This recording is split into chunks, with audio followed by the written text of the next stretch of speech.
Fala galera, estamos aqui novamente para ter mais uma aula do nosso conteúdo de empreendedorismo e projeto de vida. Como eu falei para vocês semana passada, que a gente estudou essa dinâmica, essa questão das parcerias entre as profissões, e a gente viu novas parcerias que estavam acontecendo dentro de novas profissões, como o design gráfico, como o marketing digital, toda aquela questão da agência de publicidade e propaganda, enfim.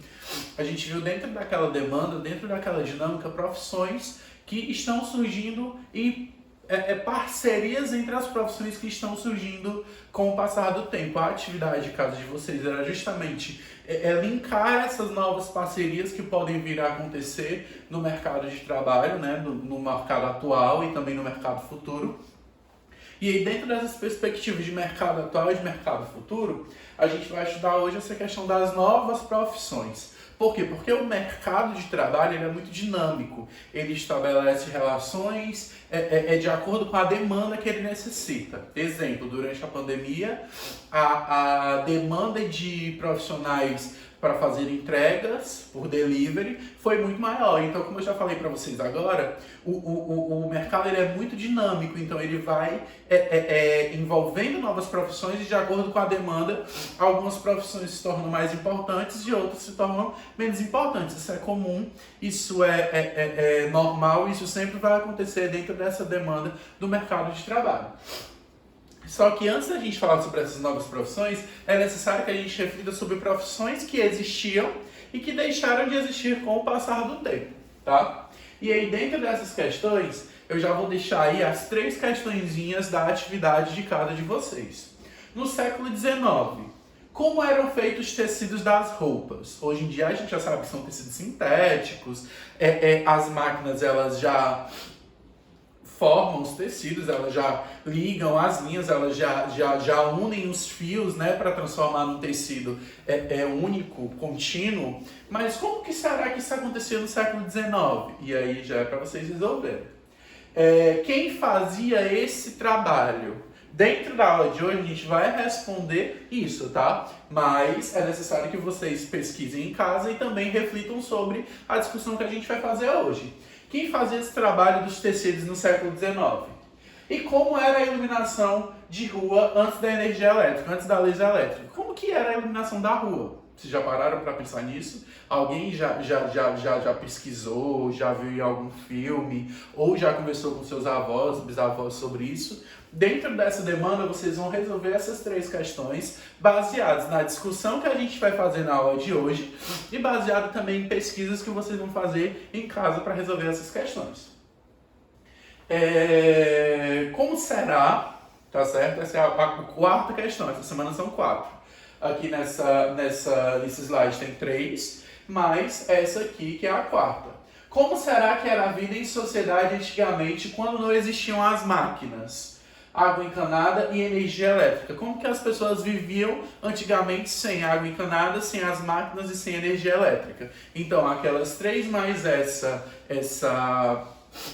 pergunta vai ser a atividade de casa de vocês, que a gente vai discutir na aula de hoje, mas eu também quero que vocês peguem referências externas no Google, pesquisem, deem uma lida, procurem essas profissões antigas que não existem mais e assim sucessivamente, beleza?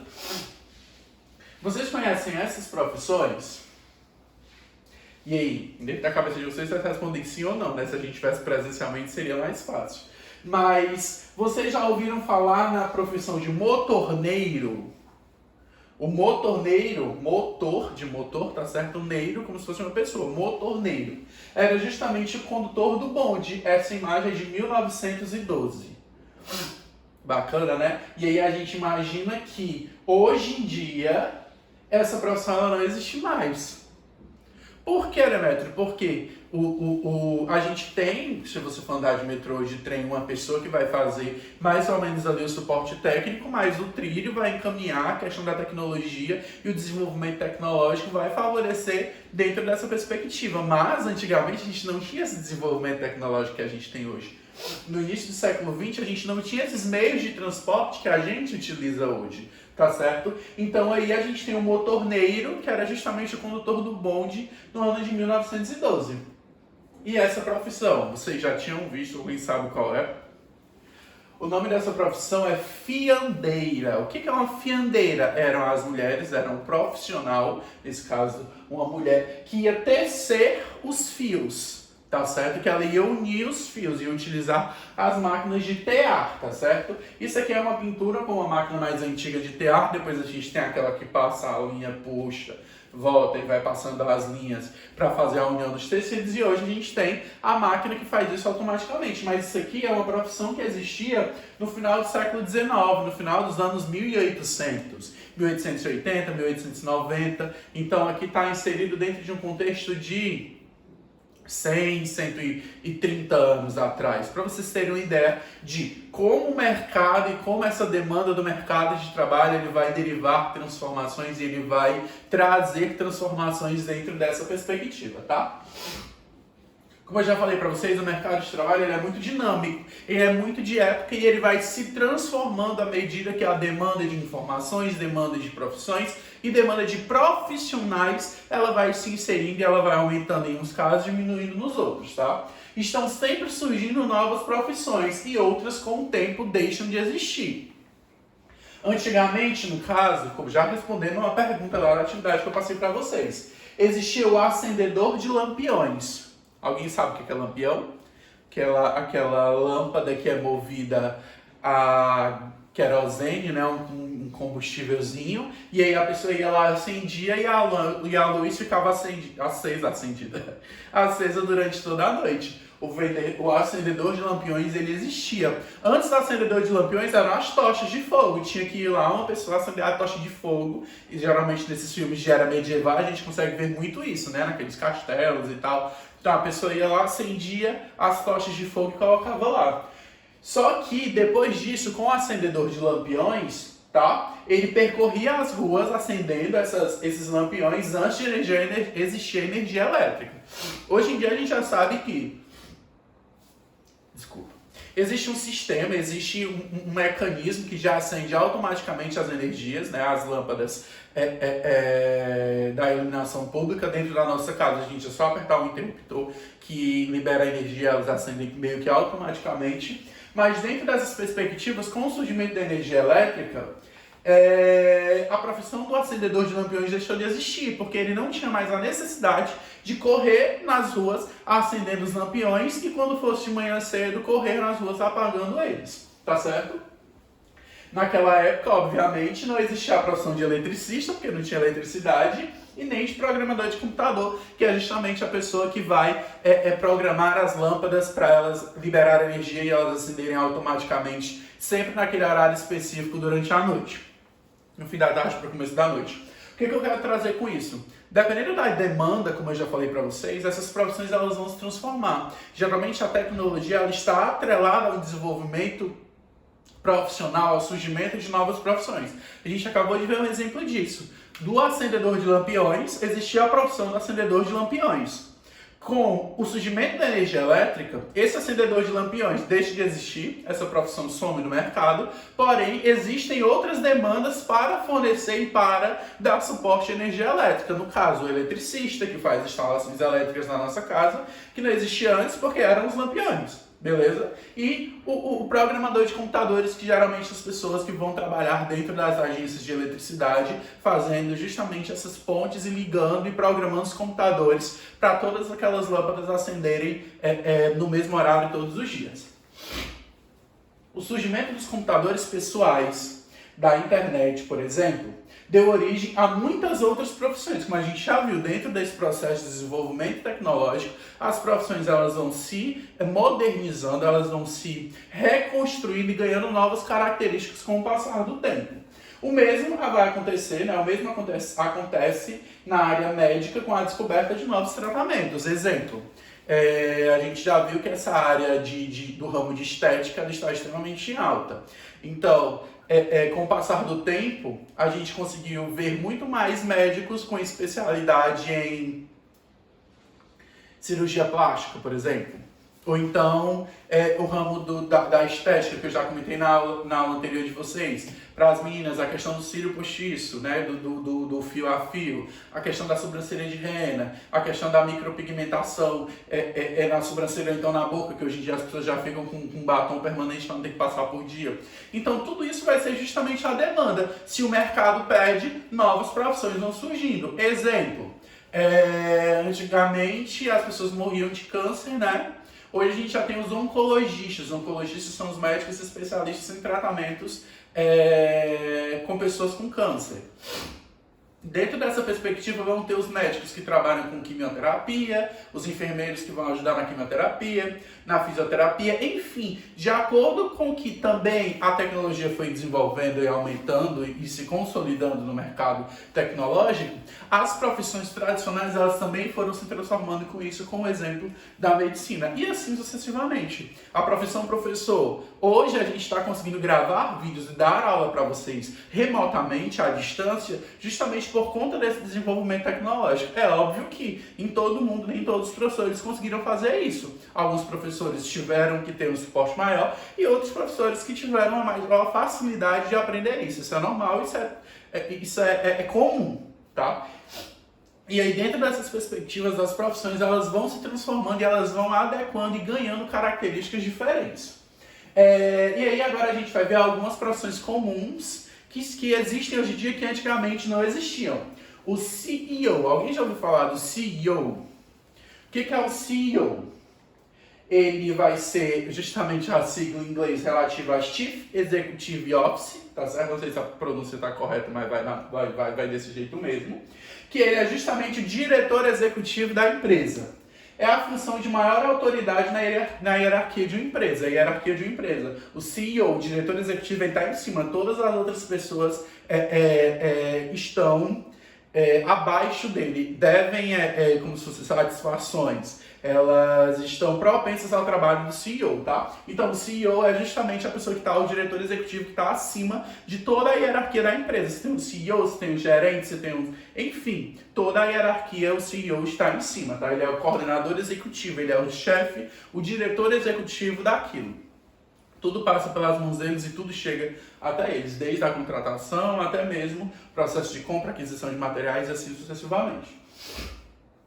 Para desempenhar essa função, é necessário ter uma formação em economia, administração ou finanças. E aí as pessoas vão se especializando e ganhando experiência dentro dessa área. É óbvio que uma pessoa não se forma em administração e já vai direto para a empresa ser o coordenador, o diretor executivo disso. É uma questão de construção. A pessoa começa lá embaixo e ela vai ganhando a confiança dentro da empresa e vai se desenvolvendo até chegar a ser um CEO. Nesse caso aqui, o coach. O que é o coach? O coach em inglês, né? A palavra coach em inglês significa treinar.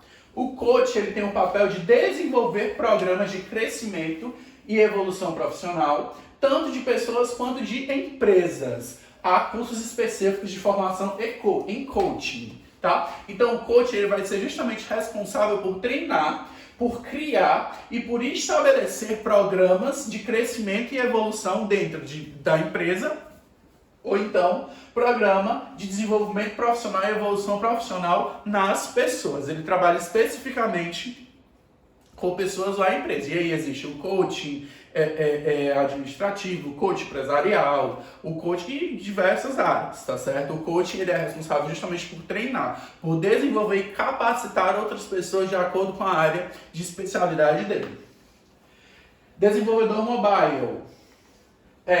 O desenvolvedor mobile também é uma profissão recente. Por que é uma profissão recente? Porque ele vai ser a pessoa que vai criar os aplicativos para smartphones e tablets. Antigamente não se tinha smartphones e tablets, então a tecnologia desenvolve e uma demanda de profissões de um segmento específico ele vai surgindo, como por exemplo o desenvolvedor mobile, tá? De acordo com a demanda desses desenvolvedores, eles também desenvolvem software. Eles vão criar aplicativos, softwares para tablets e smartphones. Ele deve ter uma formação básica, claro, em tecnologia e experiência em desenvolvimento de linguagens de programação, tá? Então, o desenvolvedor mobile, ele vai ter justamente que ter uma formação acadêmica específica dentro da área da ciência da informação, dentro da ciência da informação em tecnologia. Ele tem que ter uma formação em tecnologia para ele saber desenvolver esses programas, esses softwares para os tablets e para os smartphones. É muito comum hoje a gente ouvir dos meninos e das meninas também que querem ser design de games. Então pronto, aqui é um desenvolvedor mobile, tá certo? Porque um software, ele é um game, ele é um software, ele é um programa, ele é para smartphone e para tablets. Então, para quem não sabe o que vai fazer, vai buscar uma formação em tecnologia, tá certo? E justamente trabalhar com esse desenvolvimento na linguagem de programação. Para quem não sabia o que quer ser um design de games, não sabia o que tinha que fazer, curso superior em informação de tecnologia e trabalhar com a linguagem de desenvolvimento de programação, de criação de softwares, tá? Para criar os games para tablets e smartphones. Profissional de mídias digitais. Esse profissional é um dos grandes profissões, né, para a gente finalizar hoje, que ela cresceu também dentro dessa demanda da pandemia. A gente viu que as páginas no Instagram, elas cresceram cada vez mais, os programas de propaganda, eles ganharam mais, como é que eu posso dizer, mais importância, ganharam mais força dentro dessa perspectiva. Os profissionais das mídias digitais passaram a desenvolver propagandas, desenvolver esquemas de marketing, estratégias de marketing para que aquele mercado ele não viesse cair em decadência, ele continuasse em ascensão, para que os impactos da pandemia fossem cada vez menores dentro desses empreendimentos. E aí vem os aplicativos de delivery, os aplicativos de compra de comidas ou então de compra coletiva, os sites, as páginas no Facebook, os perfis no Instagram, eles são alimentados por profissionais de mídias digitais. Claro que existem os profissionais que trabalham, os perfis que trabalham com profissionais de marketing específico e outros perfis que as pessoas mesmas, donos daquela loja, fazem os seus perfis de marketing, mas geralmente um perfil de uma loja que tenha umas postagens mais legais, uma foto com uma qualidade melhor, ele entrega uma qualidade de serviço melhor, geralmente ele tem justamente um profissional de mídia digital por trás disso. Então, o profissional de mídia digital ele vai trabalhar diretamente com a comunicação em redes sociais e desenvolvimento de estratégias online, em rede, tá certo? Na internet. Ele pode ter formação em marketing, como eu já falei para vocês, ou comunicação e experiência em ambiente digital. Então, toda aquela questão do marketing digital, do desenvolvedor, a gente viu anteriormente, do programador, toda essa demanda, ele vai trabalhar Ele vai trabalhar justamente com essa questão do profissionais de mídias digitais, com desenvolvimento de processos de estratégias online, ao vivo, né, dentro da rede, em rede, justamente para facilitar essa aproximação das pessoas. E aí eu trago um exemplo para vocês. Desculpa novamente, que eu tinha também baqueado a garganta. E aí vocês entram numa loja, sei lá, que vende cases de celular. E aí você começa caneta, né? Case de celular não, caneta, que agora o auge é caneta. Caneta de não sei o que, caneta de não sei o que, principalmente aí pro pessoal do sétimo ano manhã, né? Que adora caneta. E aí uma loja de caneta. Aí você consegue entrar lá e tem umas fotos velhas em cima de uma bancada, né? De um pedaço de pano. Tira só as fotos da caneta e poste, tá? Aí tem lá, preço, R$1,99, preço, R$5,99, preço, R$25,99, pronto, só tem isso. E aí você não compra. Você sai desse perfil e vai no outro perfil. Aí o outro perfil tem uma bio bem estruturada, com link do WhatsApp para você entrar em contato com a pessoa. As fotos das canetas, elas estão dentro de um pote com um fundo específico, recebe um tratamento de foto para ter uma qualidade maior. Na página tem, aí lá na legenda, as canetas não sei o que, são ótimas para fazer desenhos e não sei o que, para fazer... Enfim, faz uma propaganda e diz... E aí bota valor, tanto, você comprando 3, sai por tanto, você comprando 10, sai por tanto. Enfim, entre esse perfil que é mais cru, né, que é mais direto. E esse perfil que é mais elaborado, é claro que a gente vai buscar o perfil mais elaborado. Por quê? Porque através do produto que esses profissionais de mídias digitais nos oferecem, eles ganham e passam mais credibilidade para a gente e eles ganham uma maior credibilidade no mercado. Dentro dessa perspectiva da galerinha, era isso que a gente queria abordar hoje, essas novas profissões que elas existem de acordo com a demanda. Daqui a um tempo, provavelmente, essas profissões que a gente viu hoje, elas vão ter se transformado e adquirido características diferentes, algumas deixando de existir e outras aparecendo para suprir a necessidade delas, como foi o caso daquelas profissões que a gente viu no início da aula, tá? Novamente peço perdão porque eu tô um pouco doente da garganta, tá certo? Muita poeira, esse negócio de chove, faz sol, o tio não se dá com isso, vocês já sabem. Mas muito obrigado pela participação de vocês. Se Deus quiser, tá mais perto do que longe, né? Da gente estar juntos nas aulas presenciais, tentando trazer o máximo de dinâmica e o máximo de dedicação em sala de aula para vocês, tá? Muito obrigado e até a próxima.